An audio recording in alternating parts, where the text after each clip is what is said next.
여러분 안녕하십니까? 백만개미 한세구입니다. 4월 12일 화요일날 시장 정리하겠습니다. 오늘 새벽에 끝난 뉴욕 시장은 3대 지수가 모두 하락하면서 마감을 했습니다. 특히 이제 나스닥이 2.18% 정도 깊게 빠졌고 S&P 500도 1.69%, 다우가 1.19%, 뭐 이렇게 거의 뭐 전 종목이 다 빠졌다 이렇게 보는 게 맞으실 겁니다. 근데 이제 이거는 계속해서 요새 이어지고 있는 그 연준 이사들의 그 강경 발언, 이게 이제 상당히 그 경고 같이 주식시장에 이렇게 들리는 이제 그런 상황인데, 그래서 뭐 시장이 제대로 반등 한번 못 주고 이렇게 흘러내렸고, 특히 기술적으로 봐도 그렇게 편하게 볼 수 없는 그런 상황으로 이제 시장이 자꾸 끌려가고 있습니다. 그래서 우리 코스피 시장도 처음에 아예 시작할 때 오늘 0.7% 정도 하락을 해서 출발을 했어요. 그리고서는 뭐 이렇다 할 사실 뭐 그런 저항도 제대로 못했습니다. 그리고 단숨에 그냥 1%가 넘게 이렇게 마이너스 1%가 넘게 이렇게 밀려버리는 그런 모습을 보였습니다. 장 초반에 잠시 그 방향성을 못 잡고 좀 머뭇거리는 외국인들이 바로 매도 쪽에 쓰면서 매도 폭을 계속해서 늘려갔고, 기관들도 뭐 순매도 우위를 좀 보였습니다. 거의 이제 장이 끝날 무렵에 조금 기관이 매물을 좀 줄이긴 했지만 전체적으로는 기관도 이제 매물에 맹폭을 했고, 개인들만 지수가 이제 하락함에 따라서 계속해서 사들어가는 그런 모습이 오늘도 이어졌습니다. 그래서 코스피 시장에서는 외국인들은 4,671억을 순매도했고요. 기관은 1,271억을 순매도했고, 개인들은 5,623억을 순매수를 했습니다. 요새 아주 그 개인들 매수가 엄청나게 많습니다. 그래서 그 코스피 시장에서 그 2월 24일 그 러시아 침공 이후에 오늘까지 보면은 순매수가 12조 2천이 넘어요. 개인이 순매수한 게. 반면에 이제 그 외국인들은 한 8조 넘게 팔았고, 기관도 4조 5천 넘게 팔았고, 지금 이제 상황이 이런 겁니다. 그래서 오늘 이제 코스피 지수는 2666.76포인트. 그래서 어제보다 0.98% 하락한 채로 장을 마감을 했습니다. 거의 1% 빠졌네요. 그 다음에 이제 코스닥 시장인데, 코스닥 시장도 출발할 때 마이너스 0.8%가 넘게 이렇게 하락을 했습니다. 그랬다가 바로 마이너스 1.8%까지 그냥 훅 밀려버리는 그래서 뭐 905포인트까지 밀리는 그런 모습을 보였었어요. 근데 이제 그러고 나서 외국인들의 매도 강도가 조금 약해지는 그런 틈을 타서 이제 조금씩 지수가 하락폭을 줄여가기 시작을 했습니다. 그리고 이제 그 기관들도 끝날 무렵에 순매도를 줄여가는 2시 정도부터 순매도를 줄여가는 이제 그런 모습 을 보였습니다. 아무래도 이게 이제 그 상하이가 완전 봉쇄에서 부분 봉쇄로 이제 바뀌는 거에 대한 기대 같은 게 작용이 돼서 중국 그 지수는 이제 좀 회복해서 플러스 쪽으로 돌았으니까 그런 영향을 좀 받은 게 아닌가. 특히 이제 기관 쪽이 그런 움직임을 보였습니다. 그래서 오늘 코스닥 지수는 913.82포인트. 그래서 어제보다 0.87%가 하락한 채로 시장을 마감했는데, 외국인들은 뭐 163억 정도 팔았어요. 코스닥에서. 근데 기관이 876억을 팔았고 개인이 1,100억을 샀습니다. 오늘 시장의 특징 보면은 이제 뭐 아시겠지만 지수가 이렇게 밀리면 시가총액 상위에 있는 것들이 뭐 전혀 맥을 못 쓰죠. 오늘 이제 삼성전자 같은 경우는 장중에 52주 신저가, 그러니까 1년 사이에 최저가가 나왔죠. 67,000원이 장중에 이제 그런 모습을 보이기도 했고, 오늘 외국인들이 삼성전자를 1,761억을 순매도했고요. 기관은 975억을 순매도를 했고, 개인만 2,693억을 순매수를 했습니다. 그래서 오늘 삼성전자는 900원이 빠져서 1.33%가 빠졌고, 시가총액도 이제 405조에 달하고 있습니다. 예, 많이 줄였죠. 그다음에 LG에너지솔루션 같은 경우도 이게 이제 시가총액 100조가 무너졌어요, 오늘. 그래서 99조 4,500억 정도로 오늘 끝났는데, 이것도 외국인들이 243억을 순매도했고, 기관은 17억을 순매도했는데, 연기금은 70억을 샀어요. 그래서 계속 말씀드리지만 연기금이 지금 이제 LG 엔솔 때문에 좀 다급해진 것 같다, 이런 생각이 듭니다. 그 다음에 이제 개인들은 241억을 오늘 이제 깊게 빠지니까 샀습니다. 그 다음에 SK 하이닉스는 500원 빠졌는데, 비교적 뭐 덜 빠졌는데, 외국인들은 124억을 팔았고, 순매도했고, 기관은 63억을 순매도했고, 개인은 151억을 순매수를 했습니다. 그래서 여기서 알지만 개인들은 지금 시가총액 상위 랭커들을 계속 순매수를 하고 있어요. 예. 그 다음에 이제 어제 굉장히 힘차게 보여줬던 LG전자 같은 경우에는 외국인들은 오늘도 그 실적 그것 때문에 한 36억 정도 순매수가 많은 그런 상태였고, 기관은 12억 정도 순매도를 했고, 개인들은 16억 정도 순매도를 하는 그런 모습을 보여줬고, 요즘 이제 조금 움직임을 보이던 현대차가 오늘 1,500원 다시 빠졌습니다. 그래서 현대차는 외국인들이 24억을 순매수했고, 기관은 31억을 순매도했고, 개인들은 한 8억 5천 정도를 순매수하는 그런 모습을 보였습니다. 그러니까 여러분 아시지만 지금 개인들이 사는 것들이 시가총액 상위 랭커가 상당히 많아요. 그쪽에 이제 상당히 많다, 이런 생각을 할 수가 있습니다. 섹터별로는 오늘 이제 또 다시 얘기된 게 뭐죠? 시멘트입니다. 시멘트. 이게 6월에 수입할 예정이던 호주산 유연탄. 그러니까 우리나라 시멘트 업계에서 쓰는 유연탄 중에 25%가 이제 호주, 나머지 한 75%가 러시아산이라고 그랬는데, 이제 러시아산은 이제 뭐 우리 한편으로 제껴놓고, 호주 쪽을 그래서 들려서 이제 호주 쪽에서 좀 많이 들여와야 되겠다, 이렇게 했는데, 여기 이제 문제가 생겼어요. 그 호주에서 얘기는 홍수 여파 때문에 물류망이 계속 이게 손실이 지속돼서 당분간 무기한입니다. 유연탄 수출을 중단시켰어요.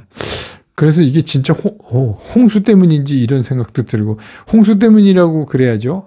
지금 근데 좀 이따 팔면 더 높게 팔 수 있죠. 이게 요새는 뭐 하루라도 늦게 팔면 그렇게 되는 건데, 뭐 러시아가 유연탄을 저렇게 75%나 러시아에서 들어왔는데 저렇게 되니까 이제 호주에 의존했는데, 호주마저 이제 그래서 우리나라 그 시멘트가 갖고 있는 유연탄 그 재고가 달랑달랑 하답니다. 그래서 5월은 어떻게 넘길 수 있는데 6월 되면 또 문제다, 뭐 이렇게 지금 얘기가 나오고 있어요. 6월부터 위험하다.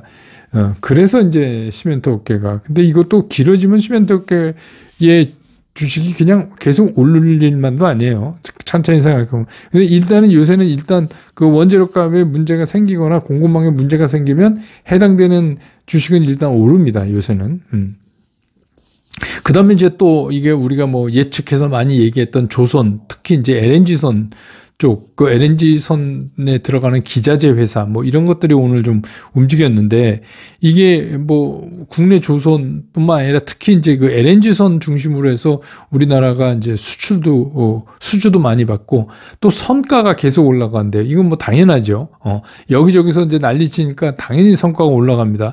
특히 이제 유럽, EU에서 러시아산 이제 대체하기 위해서 뭔가 해야 되니까 결국 이게 실어와야 돼요. 어디서 실어오던, 중동에서 실어오던, 뭐 미국에서 실어오던 하여튼 실어와야 됩니다. 그러다 보니까 이제 LNG선에 대한 수요가 증가가 전망된다. 이래가지고 오늘 모처럼 이제 그 조선 쪽도 좀 움직이는 그런 모습을 보여줬고, 뭐 이거와 관련돼서 LNG 발전하거나 LNG 유통하는 회사들 있잖아요. 가스 유통 회사, 이런 것들도 오늘 이제 좀 상대적으로 강세를 보였어요. 이게 뭐 러시아산 이제 수입 금지 되니까 당연히 수급에 차질이 있고, 그렇습니다. 그래서 이게 지금 이제 우리나라 전체적으로 보면 지금도 우리나라도 인플레이션이 장난 아닌데, 이게 계속해서 더 인플레이션 압박 줄 수 있는 일들이 계속해서 벌어지고 있어요.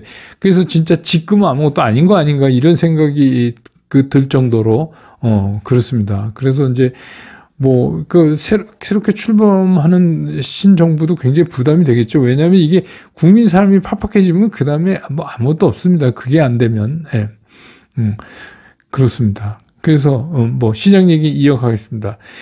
오늘 오늘 밤, 또 내일, 이렇게 해서 계속해서 미국에서 이제 CPI, PPI 이제 계속 소비자 물가, 생산자 물가 지수 계속 발표되는데, 이게 이제 우리가 예측치가 계속 높아요, 이게 지금. 그러니까 이게 만만치 않을 걸로 지금 예측을 하고 있는데, 계속해서 연준은 이제 어디다 대고 이제 긴축에 대한 그 단호함을 매일 강조하고 있습니다. 돌아가면서, FOMC 그 이사들이. 그러니까 이게 예를 들어서 CPI, PPI가 우리 예측보다 강하게 나온다 하는 거는 더 강하게 인플레이션과 싸워야 된다는 명분을 이제 연준한테 주는 거죠. 그래서 이제 연준은 매일 그렇게 겁을 주고 있고, 그 다음에 이제 러시아도 이 돈바스 지역에서 일대 회전을 하겠다는 겁니다. 그게 중요한 게 이 전쟁의 주도권을 이제 잡아야 가져오기 위한 마지막인 것 같아요. 그래서 러시아군이 일단 뒤로 물렀다가 병력을 재배치하고 있다.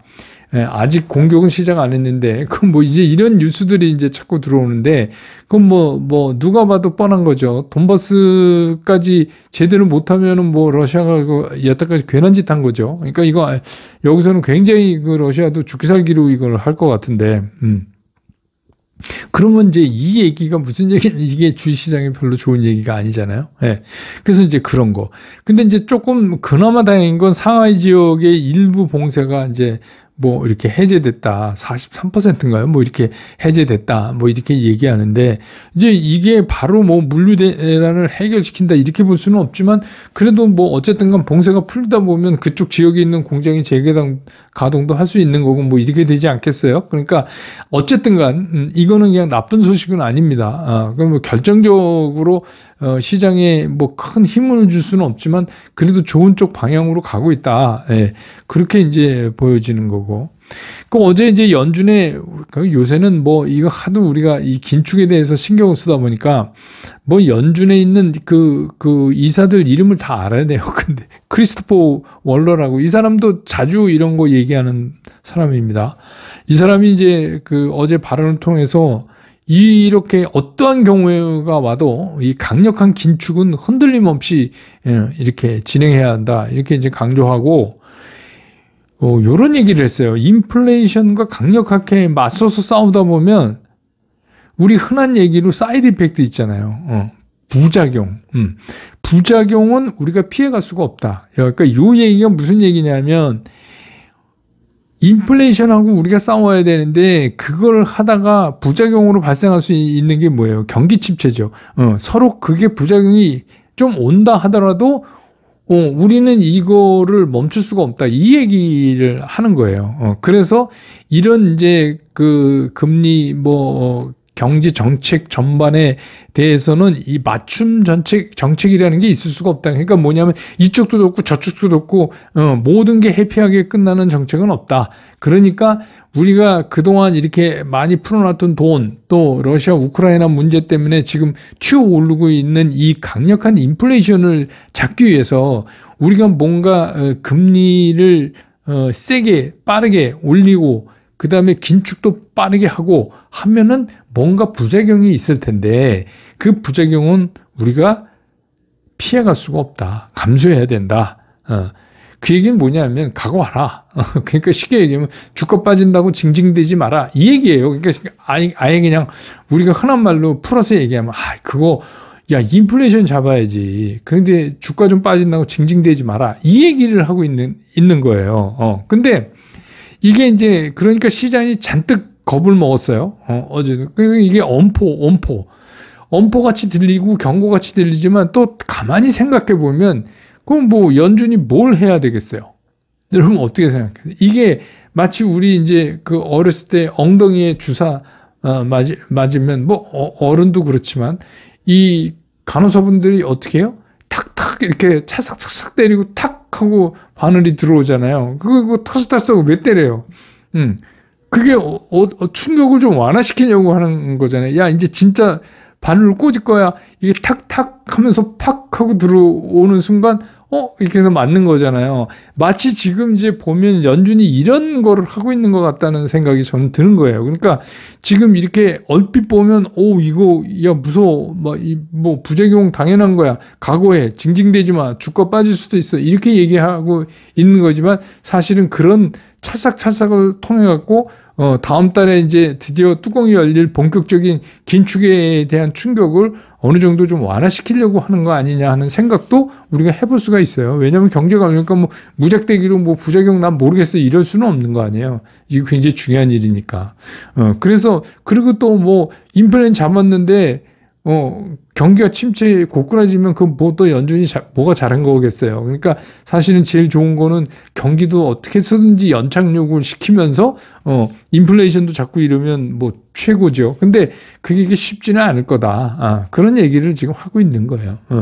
근데 시장은 뭐 그런 얘기 들을 때마다 상당히 쫄리죠. 그러니까 이제 시장이 요새 그렇게 반응을 하는데 그래서 이제 어제 같은 경우 이렇게 보면 이제 최근에 왜 금리가 오르는데도 불구하고, 그러니까 10년 채권 금리 오름에도 불구하고 성장주라고 기술주 뭐 이런 것들이 같이 올려서 주가하고 금리가 같이 가는 막 그런 이제 현상이 며칠 동안 막 지속되고 그랬잖아요. 이제 이런 이상한 동행은 이쯤에서 정리되는 거 아닌가 싶어요.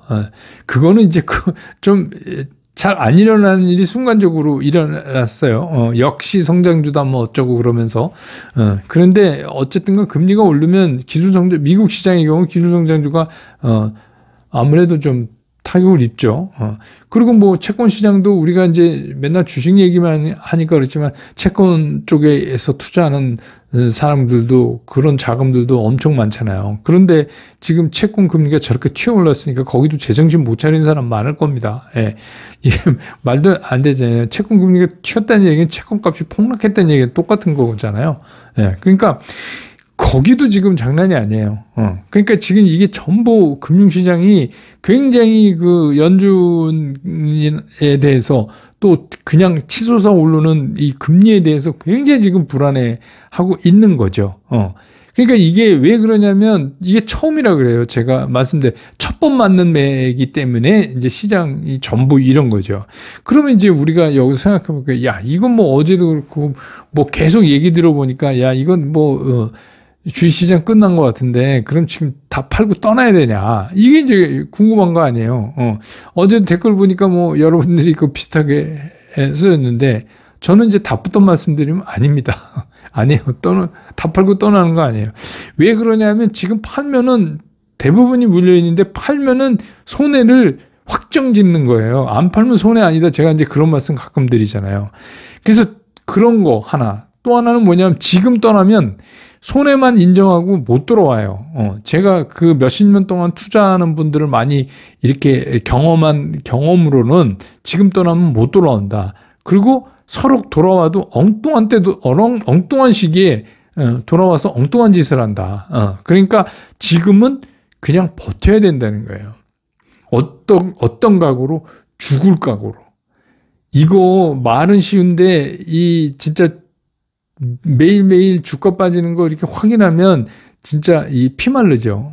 그냥 진짜 이게 여름에 이게 물이 없어지는 것처럼 햇빛 밑에서 그냥 증발하는 거예요. 자기 재산이. 그러니까 얼마나 힘들어요. 근데 이제 이런 거를 겪으려면 진짜 죽을 각오로 해야 돼요. 마침 이제 부활절 주간인데 여러분 죽지 않는데 무슨 부활을 합니까?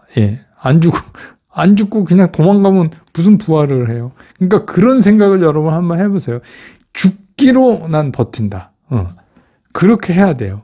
그러니까 제가 어제도 얘기했지만 이 갑자기 쏟아지는 이 소나기는 일단 피해야 된다. 어디서? 남의 집 처마 밑에서라도 이건 일단 피해야 된다는 거예요. 그러니까 지금은 일단 피했을 때지 지금 뭘 어떻게 그럴 때는 아니다는 거예요. 왜냐하면 첫 번째 충격에 대해서 전부 겁내하고 전부 우왕좌왕하고 그 금융시장 자체가 불안해지니까. 근데 이제 요게 지나면 참 희한한 게 시장이 요런 충격이 지나면 간간히 햇빛도 나요. 소나기가 쏟아지다가. 그게 이제 주식 시장이에요. 그러니까 예를 들어서 지금 미국의 10년 10년짜리 국채 금리가 지금 2.8에 바닥 됐잖아요. 근데 이제 이게 뭐 계속 같은 방향으로 가는 건 아니지. 길이라는 게 앞으로도 갔다 뒤로 갔다 이러면서 이제 어느 쪽으로 가는 거지 뭐 계속 올라갈 수는 없는 거 아니에요? 근데 여기서 이거 한번 탁 접어서 조금 밀리죠? 금리가 밀리죠? 그러면 기술성장도 바로 튑니다. 예. 바로 반등 와요. 그러면 또 못 떠나요. 그럼 또 주식시장을 못 떠나는 거예요. 그래서 몇십 년을 있는 분들도 많아요. 근데 이제 한 가지 중요한 건 뭐냐면 너무 우리가 그런 거에 막 이렇게 할 수 없고 지금은 진짜 죽을 것 같이 목이 조여오는 것 같지만 그렇게 해서 금리가 탁 꺾여서 순간적으로 꺾였을 때 또 갖고 있던 주식이 막 반등하고 그러면 또 언제 걱정했냐는 것처럼 또 이렇게 또 멘탈이 달라져요. 그러니까 뭐 그런 거죠. 그때 또 뭐 한 그렇게 이틀만 반등하면 또 여기저기 나와서 역시 기술주라는 동 뭐 있다고 소리 할 겁니다. 여러분 어제도 말씀드렸는데 그런 거 믿지 마세요. 그냥 그 반등을 하는 거예요. 그냥 그런 얘기 늘 나왔어요. 늘 그래요. 그러니까 원래 증시가 그런 거예요.